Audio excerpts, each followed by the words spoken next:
네, 감사합니다. 자, 오늘 말씀은 지난번에 했던 말씀의 연장선상입니다. 지난번에 했던 거 기억하시나요? 안타깝게도 저장이 안 됐어요. 해놨는데 에러가 나가지고 착 됐어요. 여기에도 하나님의 어떤 뜻이 계신 줄로 믿습니다. 지난주에 했던 내용이 뭐냐면 6장 1절부터 8절 신앙의 그리스도 도의 초보를 버리고 완전한 데로 나아가라 라고 얘기했어요. 완전한 데 나아가지 않으면 어떤 결과가 나오느냐? 한번 비침을 얻고 성령에 참여하고 하나님의 선한 말씀과 내세의 능력을 맛보고도 타락한 자들은 다시 새롭게 하여 회개케 할 수 없나니 했단 말이에요. 무슨 얘기인 줄 아시겠죠? 배교 얘기했던 거예요. 그러니까 장성한 분량에 이르지 않고 그리스도 도의 초보에 머물러 있으면 배교의 위험성이 있다는 거예요. 환란이 닥쳤을 때 배교하고 넘어간다는 거죠. 그 모습을 지금 히브리서 기자가 히브리 교회를 통해서 보는 거예요.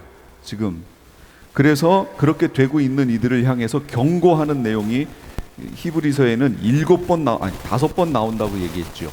5번이 있어요. 지난주에 봤던 게 그 3번째 내용이었어요. 그러니까 그 말씀을 듣는 사람들은 마음이 어떨까요? 이게 한 번 구원이 영원한 구원이 아니구나, 이렇게 될 거 아니에요. 그렇게 알고 있었는데, 저도 장로교 목사로 한 번 구원 받으면 그건 변개되지 않는다, 영원히 간다라고 알고 있는데, 정작 성경은 뭐라고 그래요? 그리스도 도의 초보를 벗어나서 장성한 분량에 이르지 않고 도의 초보에 머물러 있으면 배교로 넘어갈 수 있는 위험성이 있다. 그래서 그걸 경고하고 있잖아요. 이게 지난주 얘기였단 말이에요.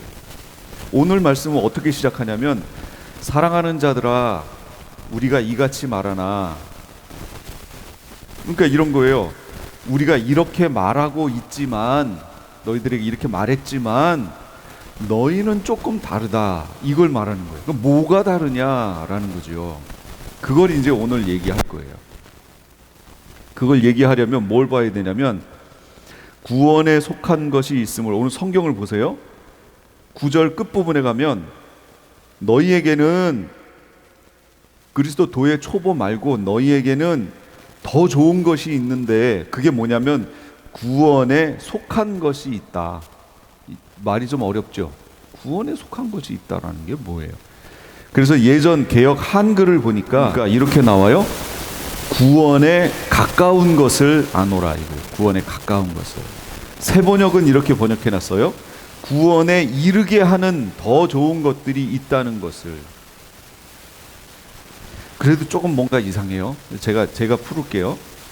이 원어가 뭐냐면 에코라는 원어입니다. 에코는 붙잡다, 소유하다라는 말이에요. 붙잡다, 소유하다. 그런데 이것이 동사예요. 동사, 분사, 현재형. 영어로 말하면 ing 들어가 있는 형태예요. 에코, have거든요. having 이라는 거예요. 그 다음에 목적어 중간태예요. 중간태가 무슨 의미냐면, 능동태는 내가 하는 거예요. 그게 능동태죠. 수동태는 내가 당하는 거예요. 중간태는 내가 했는데 그게 내가 당하는 거예요. 자, 총이 있어요. 내가 쐈어요. 능동태지요. 내가 맞았어요. 수동태예요. 근데 중간태는 내가 쐈는데 그거에 의해서 내가 맞았어요. 이게 중간태라는 거예요. 그래서 자살한다든지 이게 중간태라는 거예요. 헬러 원어로. 근데 여기 붙잡다, 소유하다라는 말이에요. 구원을 붙잡다, 소유하다, 가지다, 이런 얘기예요. 누가? 내가 구원을 붙잡다, 소유하다 했는데 결국 이것이 누구에게 영향이 있는 거예요? 내가 했는데 알고 보니까 나에게 수동태로 내가 그렇게 잡힌 바 되는 거예요. 구원에 의해. 그래서 이걸 뭐라고 쉽게 번역하냐면, 구원을 가지고 있는 것을 쉽게 이해하기에. 그러니까 내가 이렇게 배교에 대해서 말했지만 너희에게는 이렇게 말한다. 너희는 더 좋은 것이 있는데 그들보다 너희는 구원을 가지고 있다. 그거예요, 지금. 그러면 구원을 가지고 있다라는 것을 어떻게 아느냐? 10절이에요. 10절. 하나님은 불의하지 아니하사 너희 행위와 그 이름을 위해서 나타낸 사랑으로 이미 성도들을 섬긴 것과 이제도 섬기고 있는 것을 잊어버리지 아니하시느니라. 뭐 한다고요? 이들이 지금 뭐 하고 있었어요? 성도를 섬긴 거. 이걸 뭐라고 그래요, 우리가 흔히? 이게 믿음이에요, 행위예요? 행위죠. 너희에게 믿음에 맞는 행위가 있구나. 한마디로 이거예요. 이 히브리서 기자가 지금 얘기하는 거예요. 내가 지금 그리스도 도의 초보에 머물면 배교의 위험성이 있다. 그 경고를 쭉 위에서 이렇게 얘기했지만 너희에게는 내가 더 좋은 것이 있음을 아는데, 그게 뭐냐면 너희는 지금 구원을 소유하고 있다. 근데 뭘 보니까 소유하고 있다는 걸 안다고요? 행위를 보니까, 너희가 성도를 섬기는 그 섬김의 행위를 보니까 너희는 지금 구원을 소유하고 있구나, 그러는 거예요. 바울도 예전에 다른 성경에서 뭐라고 얘기했냐면, 여인들의 이름을 누구누구 불러가며 이들의 이름이 생명책에 기록되어 있느니라, 이렇게 얘기한 거 아세요? 그런 부분이 있어요. 바울이 어떻게 알아요? 제가 그랬잖아요. 그래서 아니, 바울이 삼층천에 가가지고 생명책을 열어서 그 이름을 거기서 확인했나? 그렇게 했어요? 아니요. 바울이 확인했던 방법은 그들의 행위였단 말이에요. 그들이 성도를 섬기고 그 사도들을 섬기고 선교할 수 있도록 하는 그런 행위들을 이렇게 보니까 이들의 이름은 생명책에 이름이 기록됐구나, 이렇게 알았다고요.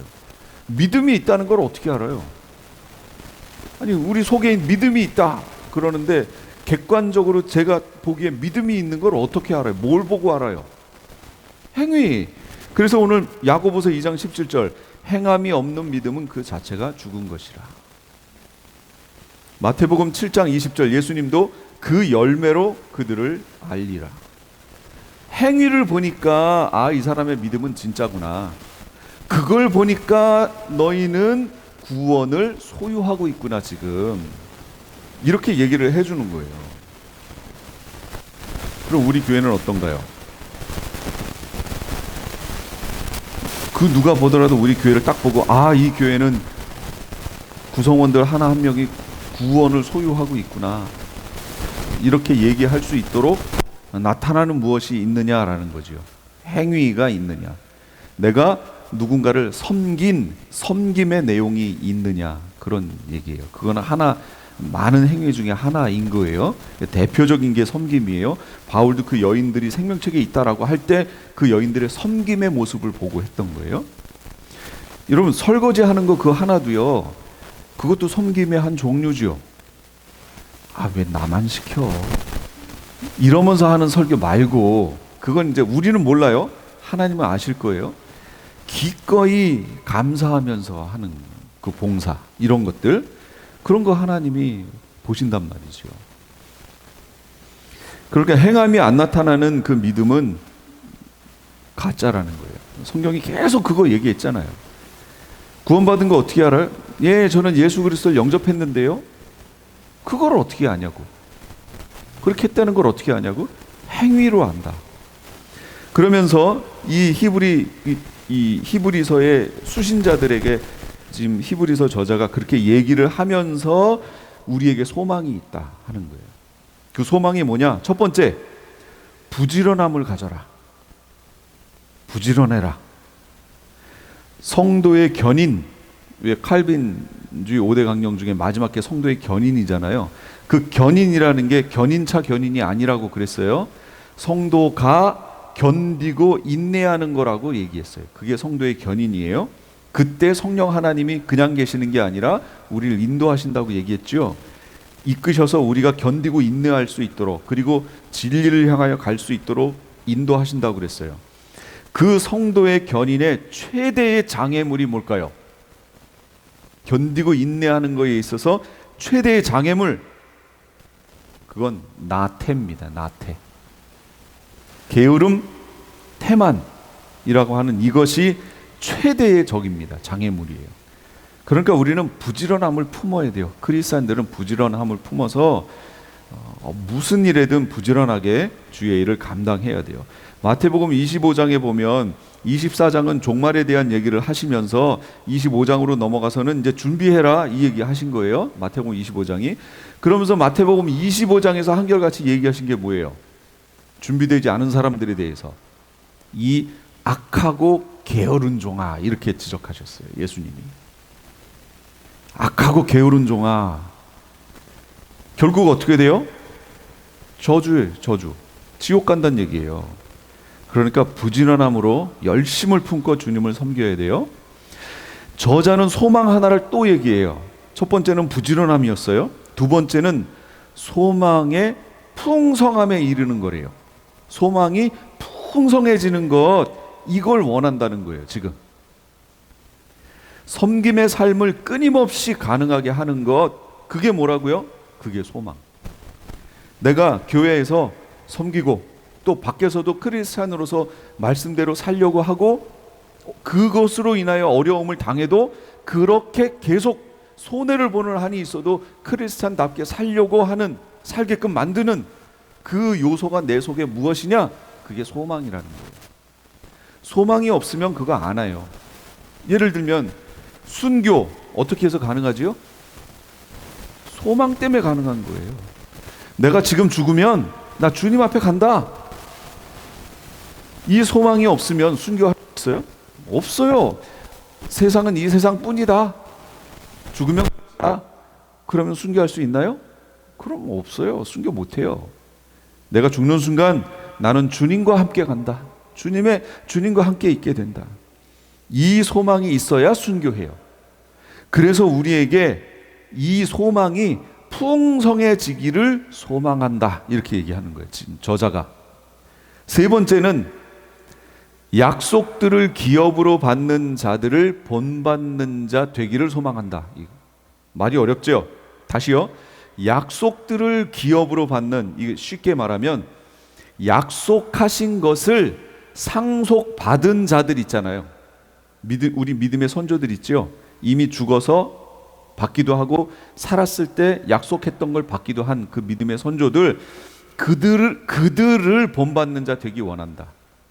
그러니까 이 땅의 것에 묶이지 말고 하나님이 약속하신 그 약속을 끝까지 붙들어서 그 약속의 성취를 보는 그 믿음의 선조들, 그들을 본받는 자 되기 원한다.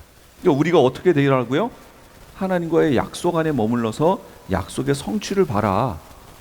그렇게 되라. 지금 그거 얘기하는 거예요. 어떻게 하면 약속을 상속으로 받을 수 있나요? 게으르지 않으면. 게으르지 않고 끝까지 믿음과 오래 참음으로 주님 앞에 서 있으면. 근데 그런 이들을 본받으라 라고 지금 얘기하잖아요. 본받는다. 본받는다라는 말이 뭐냐? 우리 잘 알아요. 이미테이션. 이미테이션 뭐예요? 짝퉁이라고 알고 있잖아요. 왜 짝퉁이에요? 진품이 여기 있는데 이것을 똑같이 모방한 거예요. 유명한 어떤 상품, 제품을 똑같이 모방한 거예요. 이 모방하다, 흉내내다, 이게 바로 이미테이트. 그 명사형이 이미테이션이에요. 우리가 어떻게 하라고요? 믿음의 선조들을 이미테이트 하라고, 이미테이션 하라고, 모방하라고. 그거 우리가 그렇게 되려면 어떻게 해야 돼요? 먼저는 모방이에요. 창작은 상당히 힘듭니다. 그리고 이 세상에 완전히 새로운 건 없어요. 해 아래 새 것이 없나니 그랬잖아요. 그러니까 해 아래는 새 것이 없어요. 다 옛날에 있었던 것이고 다 이런 거예요. 그것을 어떻게 응용하냐는 거죠. 그래서 그것을 똑같이 떠서 그걸 만드는 것, 거기에서부터 새로운 창작이 시작돼요. 그러니까 우리는 아직 새로운 창작의 단계가 아니잖아요. 그럼 어떻게 해야 돼요? 본받아야죠. 이미테이션 만들어야죠. 신앙의 모습을 믿음의 선조들의 모습으로 똑같이 이미테이션으로 만들어야 돼요. 근데 그걸 주님이 보시고 에이 짝퉁 이렇게 얘기하지 않으신다니까요. 그 본받는 거라고 얘기를 하시는 거예요. 우리가 자꾸 짝퉁 이래가지고 가짜 이러니까 그런데, 아니 하늘나라 가는데 가짜 상표가 있나요? 그런 거 없어요. 그 갔던 분들을 똑같이 본받는 거. 그래서 이미테이트를 성경에서는 본받는다 이렇게 얘기하는 거예요. 본받아야 돼요. 그래서 그거에 대한 예를 하나 들어줍니다. 아브라함의 예예요. 13절에서 15절까지가 그건데요. 아브라함이 어떻게 하여 이 약속의 성취를 받느냐, 그걸 보라는 거예요. 14절에 내가 반드시 너를 복주고 복주며 너를 번성케 하고 번성케 하리라. 하나님이 약속하셨죠. 자, 이 약속에 대해서 아브라함이 어떻게 하지요? 어떻게 약속의 성취를 받았어요? 예, 맞아요. 부르심을 받았을 때의 나이가 75이에요. 75세. 사라는 그때 이미 단산했어요. 불임이에요. 임신할 수 없는 상태예요. 약속이 성취될 때 아브라함 나이가 몇 살이요? 세 자리수 100세. 이삭을 받았어요. 25년 걸렸죠. 주님이 복주고 복주고 번성케 하고 번성케 한다고 그랬는데 아들 하나 주시는데 25년 걸렸어요.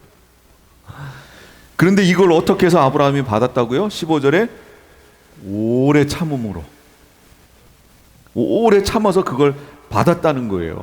그러니까 우리 입으로 뭐 하라는 거예요? 오래 참음을 모방하라는 거예요. 오래 참음을 본받으라고. 그러니까 우리 오래 참아야 돼요. 근데 한국 사람들이 제일 못하는 게 이 오래 참음이에요. 즉시 바로 지금 달라는 게 우리, 당장 달라는 게 우리, 당장 이 급한 성격을 당장 고쳐달라고 얘기하는 게 우리 크리스찬들이, 한국 사람들이잖아요. 당장 해달라고. 아브라함은 아들 하나 봤는데 25년 걸렸어요. 그것도 소망이 없는 중에 단산했고 다 끝난 그 상황에서 25년 기다려서 받았어요. 그러면 오래 참음, 이것을 가능케 하는 건 뭘까요? 어떻게 하면 오래 참을 수 있죠? 그렇죠. 소망이 있으면, 내 속에 그걸 하나님이 약속하신 걸 이루어 주신다라고 하는 그 소망이 있으면 오래 참고 기다릴 수 있어요. 주님께 대한 믿음, 신뢰가 있으면 주님이 해주신다고 하셨죠? 하고 기다릴 수 있다는 거예요. 소망이 있어야 오래 참을 수 있다. 이 소망이 우리를 부끄럽게 하지 않는데요. 이 소망은 하나님이 주신 거라 그래요. 하나님의 약속은 노가 없어요. 반드시 예스예요. 돼요.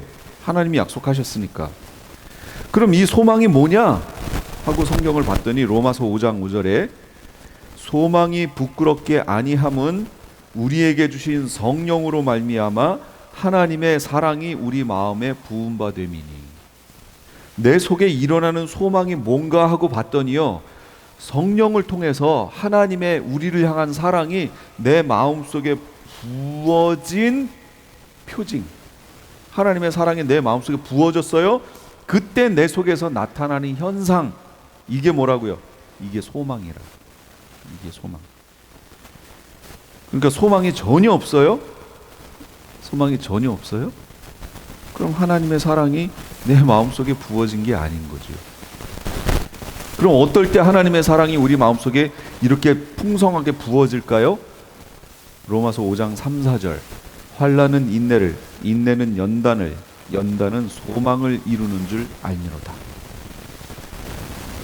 결국 소망인데 어디서부터 출발해요? 환난부터 출발해요. 그럼 환난은 왜 받아요?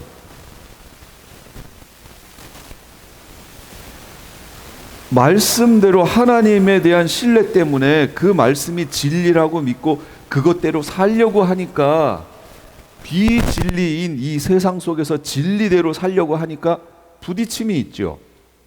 그 부딪힘이 환난이란 말이에요. 물론 마지막 때에 7년 대환난이라는 게 있어요. 근데 이것 말고도 개인적인 삶 속에 이런 크고 작은 환난이 있나요, 없나요?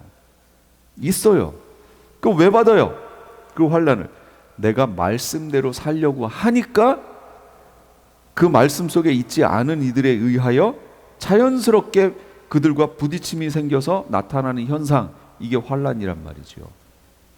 교회 못 가게 하고, 그때쯤 되면 다른 일 만들어서 그 일 하게 만들기도 하고, 이런 현상들, 그런 것들이 내 속에 일어날 때, 그게 내 속에 일어날 때 그걸 잘 인내하면 그것으로 인하여 내가 연단을 계속해서 받아요. 자, 한국에 택견 고수가 있는데 예법 택견이라는 게 있어요. 일반 택견은 그건 스포츠용이에요. 씨름 같은 스포츠용이고, 예법 택견은 실전이에요. 실전. 실제로 죽일 수도 있는 그런 건데, 그걸 하는 분이 있어요. 그걸 하는 분이 수련을 어떻게 하냐면 옆에 이 벽이라든지 이런 데다가 이렇게 빵 치는 거예요. 이렇게. 그래서 그분 여길 보면 막 이만해요. 이만해. 굳은 살이 이쪽으로, 왜 이쪽으로 치나 모르겠어요. 이쪽으로 이렇게 쳐가지고 여기가 막 이만하게 된 사람이에요. 매번 연단해요. 이렇게 연단하는 거예요. 여기를 딱딱하게. 그래서 실전이 왔을 때 땅 치면 그거 한 방에 그냥 다 나가 떨어지는 거죠. 그것처럼 우리의 믿음도 연단이 되어야 하는 거지요. 환난을 받고 그걸 인내하면 그것이 계속 반복할수록 우리가 연단이 되어져서 우리 속에 생겨나는 게 뭐냐? 그게 소망이라는 거예요. 계속 풍성해지는 거예요. 그러니까 소망이 풍성해지려면 말씀대로 살면 돼요. 말씀대로 이 땅에 실천하며 살면 돼요. 그러면 그것으로 인해서 세상과 부딪힘이 있고, 그걸 내가 연단하고 인내하면 거기 속에서 소망이 계속 일어나는 거예요. 그렇게 하는 이들에게 하나님이 뭘 주실까요? 하나님의 은혜와 사랑을 계속 주시겠죠. 하나님의 관심을 계속 주시겠죠. 하나님의 눈이 그들을 계속 바라보시겠죠. 그러니까 그 속에서 소망이 계속 일어나요. 이걸 선순환이라고 얘기해요. 선순환. 악순환이라는 것도 있죠. 계속 악해지는 거. 선순환은 계속 선한 방향으로 흘러가는 거예요. 시작은 누가 해요? 하나님이 하셨지만 그 하나님이 부어주신 은혜로 내가 계속 굴리는 거예요. 계속 굴리면 굴러가요. 그러면서 점점 풍성해져요. 눈 왔을 때 연탄재를 굴리면 계속 커지는 것처럼, 멈추면 나중에 다 녹아서 없어져 버려요. 계속 굴리는 거예요. 그럼 우리 속에 소망이 풍성해집니다. 그런데 여기에 16, 18절에 아주 중요한 단어 하나가 또 나옵니다. 16, 18절에 보니까 뭐가 나오냐면, 개역 개정에 보면 피난처를 찾은 우리에게 큰 안위를 받게 하려 하심이라. 피난처라는 말이 나와요. 여기 성경에서 왜 피난처를 찾았냐면, 앞에 있는 소망을 얻으려고. 앞에 있는 소망이 뭐예요? 영생이요 구원이잖아요. 우리에게 있는 거. 이거를 얻으려고 그러니까 피난처를 찾은 우리에게, 이렇게 지금 얘기하고 있잖아요. 18절 끝에 보면 우리에게 큰 안위를 받게 하려 하심이라. 그럼 여기서 말하는 피난처는 뭘까요? 구약에서는 피난처의 모형이 뭐냐면 도피성이에요. 도피성 얘기 들어보셨죠? 도피성이 뭐냐면, 부지 중에 내가 실수로, 내가 모르는 중에 어떤 사람을 죽였어요. 그런데 구약법이 뭐냐면 이는 이로 눈은 눈으로 이거예요. 만약에 어떤 사람이 내 손가락을 잘랐어요. 그럼 법률상 어떻게 하면 돼요? 그 사람 손가락도 자르면 끝이에요. 법률이 그래요. 눈이 뽑혔어요. 눈을 못 보게 됐어요. 그러면 법률이 뭐라고요? 그 사람 눈 못 보게 하면 돼요. 그러면 값 치른 거예요. 끝. 너무 잔인하지 않아요? 지금 우리가 봤을 땐 잔인해요. 근데 그 당시 법에서는 그게 자비를 베푼 거예요. 그 당시에는 어떻게 했다고요? 눈을 못 보게 했으면 쫓아가서 그 사람을 죽여버렸어요. 그게 일반적인 풍토였어요. 그러니까 그 속에서 그 문화 수준에 맞는 자비를 베푼 거예요. 그게 눈은 눈으로 이는 이로 갚으라 하였다는 것을 너희가 들었으나 하고 예수님 얘기하시잖아요. 딱 거기까지만 해라 이렇게 얘기하신 거예요. 부지 중에 모르는 중에 어떤 사람을 죽였어요. 그럼 이제 값이 뭐예요? 나도 죽는 거예요. 죽였으니까. 그러면 이 죽은 사람과 연결되어 있는 그 가족이나 친척들이 나를 죽일 수 있어요. 죽여도 문제 없어요. 죽인 거에 대한 값이니까. 이렇게 된 사람들이 피하는 곳, 죽지 않고 피하는 곳, 그게 도피성이에요. 하나님이 이 도피성을 마련해 주셨어요. 도피성은 어디에 세워지냐면 이스라엘 12지파에게는 땅이 분배되어 있었잖아요. 그런데 레위 지파에는 땅이 분배가 되지 않았어요. 그래서 레위 지파는 그럼 어떻게 사느냐? 각 지파에서 12지파에서 각각에서 한 4개의 성을 이 레위 지파에게 주는 거예요.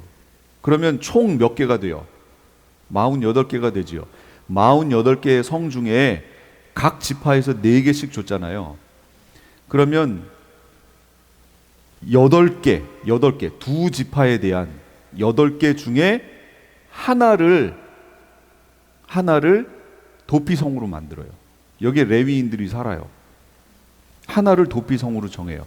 그래서 이스라엘의 총 도피성은 6개예요. 6개인데 이게 어느 위치에서든지 반나절이면 거기를 반드시 들어갈 수 있는 거리에 만들었어요. 그래서 제가 지도를 찾아봤죠. 그랬더니 요단강을 중심으로 동서로 나눠졌고, 그리고 위에서부터 2개, 밑에까지 2개, 이렇게 6개가 딱 있어요. 그러니까 이스라엘 땅의 어느 지점에서든지 제일 가까운 땅으로 가면 반나절도 안 걸려서 갈 수 있어요. 부지 중에 살인한 사람은 진짜 꽁무니가 빠지게 거기 뛰어서 들어가야 돼요. 도피성으로 안 들어가면 피해 보수자라고 그래서 그 가족들이, 죽은 가족들이 쫓아와서 그들에게 잡히면 그냥 죽어요. 완전히 어떻게 갈까요? 죽을 힘을 다해서 뛰어서 거기 가는 거예요. 최대 거리는 50km예요. 이스라엘에 어떤 사람이 딱 서 있든지 그로부터 50km 반경 안에 도피성이 하나는 있어요. 반드시 있어요. 그렇게 구조를 만드셨어요, 하나님이. 42.195 마라톤 선수가 가면 2시간 초반대 가잖아요. 근데 일반 사람이 2시간대 못 가죠. 한 4시간 간다고 쳐요. 4시간 동안 죽을 힘을 다해서 가야 돼요. 그러면 살아요. 그게 도피성이에요. 그건 구약이고, 신약에서는 도피성이 뭐예요? 도피성은 뭐에 대한 예표예요? 예수 그리스도. 죄 지으면 어떻게 해요? 예수 그리스도께 피해야죠. 예수 그리스도께 피하는 거예요. 그게 예수님의 모형이에요, 도피성이. 그럼 환난 때의 도피성은 어디예요? 있어요, 없어요? 환난 때 예비처. 환난 때는 예비처로 가야 되는 거예요. 도피하는 도피성이에요. 도망치다, 달아나다, 그거 말하는 거예요. 그러니까 소망을 향해서 살겠다고 하는 그 소망으로, 저기 도착하면 내가 산다, 그 소망을 가지고 죽을 힘을 다해서 그 도피처로 가라, 그 얘기예요 지금. 그런데 오늘 여기 보면 하나님이 거짓말을 하실 수 없는 이 2가지 변하지 못할 사실로 말미암아 앞에 있는 소망을 얻으려고, 뭐예요? 구원이라고 앞에 있는 소망을 얻으려고 피난처를 찾은 우리, 어떻게 찾았어요? 죽을 힘을 다해서 거기를 뛰어갔어야 된다는 거예요. 그렇게 찾은 우리에게 큰 안위를 받게 하려 하심이라. 뭐가? 하나님의 약속은. 그래서 하나님의 약속은 변개하지 않겠다고 약속하셨어요.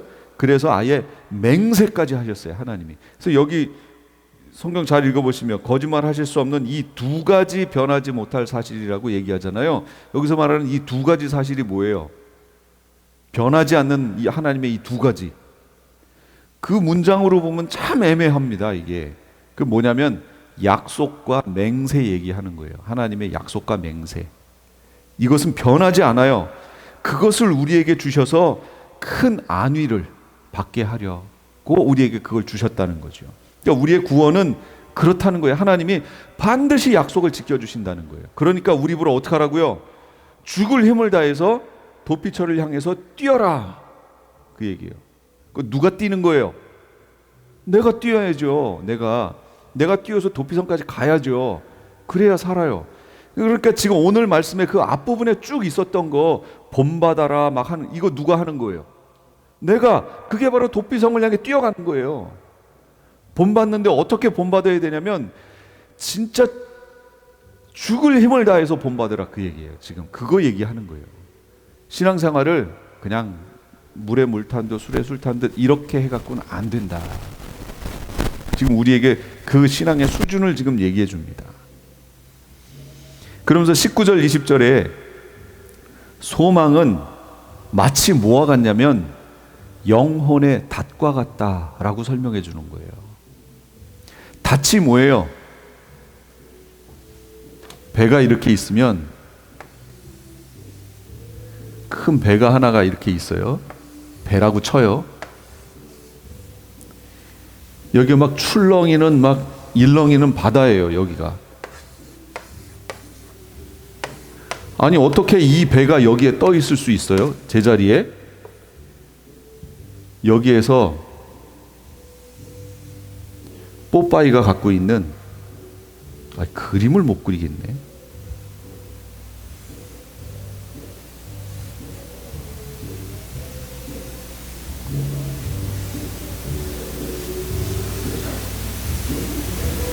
뭔지는 아시겠죠? 닻이에요, 닷. 야, 너무 잘 그렸어. 배에서 이 닻을 내리는 거예요. 되도록 깊숙이 내리는 거예요. 그러면 어떻게 돼요? 이 출렁이는 물 때문에 이 배가 거기에서 떠 있을 수는 있어요. 이렇게 움직일 수는 있지만 이 위치를 벗어나, 이 닻을 내린 여기에서 벗어나진 않아요. 거기에서만 이렇게 떠 있어요. 만약에 닻이 없으면 저 배는 어떻게 해요?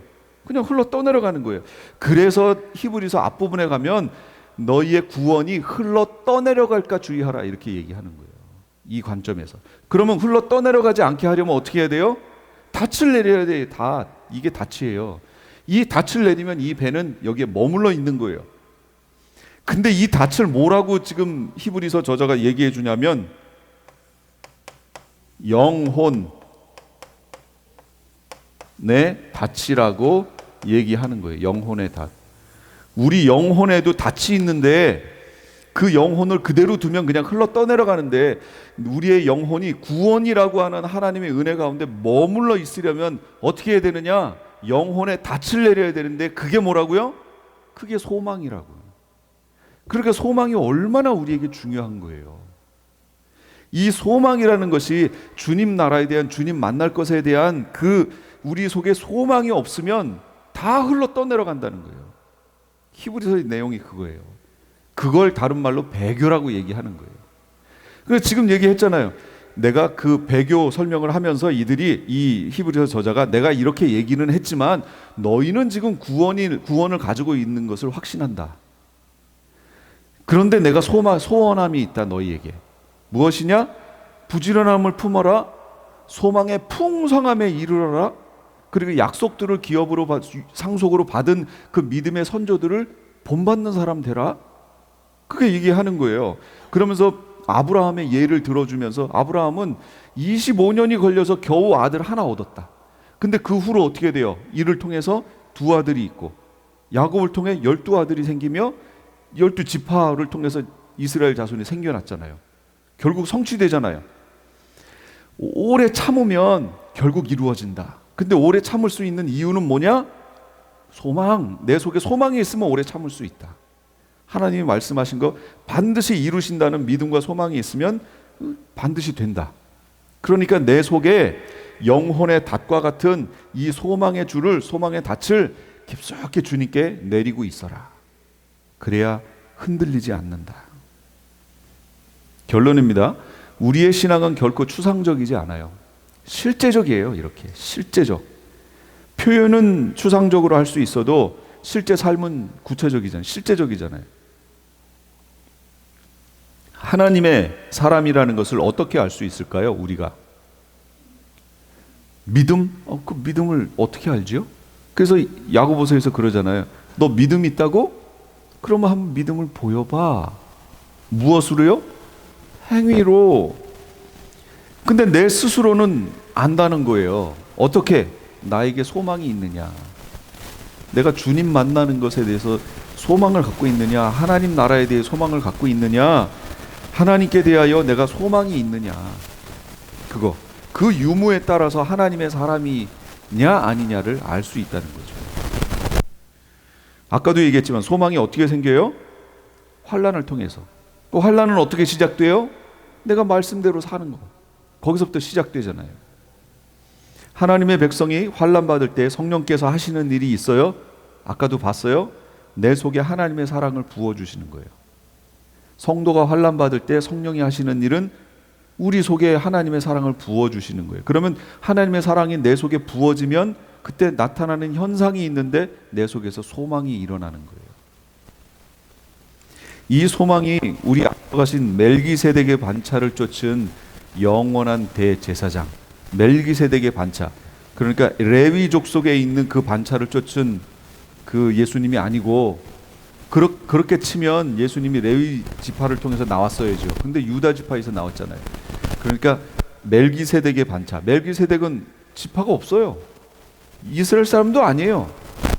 근데 어느 날 갑자기 딱 나타나가지고 아브라함에게 축복하고, 아브라함은 그에게 11조를 바치고 막 이랬단 말이죠. 멜기세덱의 반차, 그 차례를 쫓는 그 대제사장이신 예수 그리스도를 얘 뒤를 따라 하나님이 계신 지성소 안으로, 그 멜기세덱의 반차를 따라 예수님이 지성소 안으로 담대하게 들어가셨어요. 그럼 우리가 그 뒤를 따른다면 우리도 똑같이 지성소 안으로 들어갈 수 있다. 그거 지금 마지막 절에서 얘기하죠. 그리로 앞서가신 예수 그리스도께서 멜기세덱의 반차를 따라 영원히 대제사장이 되어 우리를 위하여 들어가셨느니라. 우리를 위해서 들어가셨대요. 그럼 우리가 어떻게 하면 돼요? 우리도 똑같이 예수님처럼 하면 된다는 거예요. 본받아야죠. 이미테이션 하면 돼요. 똑같이 하면 돼요. 예수님이 하신 대로 하면 돼요. 그럼 우리 속에 소망이 풍성해지고 우리의 삶에 앞으로 살아갈, 앞으로 살 날이 많은지 아니면 산 날이 많은지는 모르겠으나 그건 하나님께 정해져 있고, 예수님이 언제 오실지는 우리 모르나, 그러나 우리가 이렇게 얘기해야 돼요. 내가 가는 것보다 예수님이 오시는 게 훨씬 빠르다. 이 소망 가지고 사셔야 돼요. 그렇게 오실 그 주님을 바라보며 소망하는 우리, 그렇게 살아가시는 우리 성도님들 되시기 바랍니다. 같이 기도하겠습니다.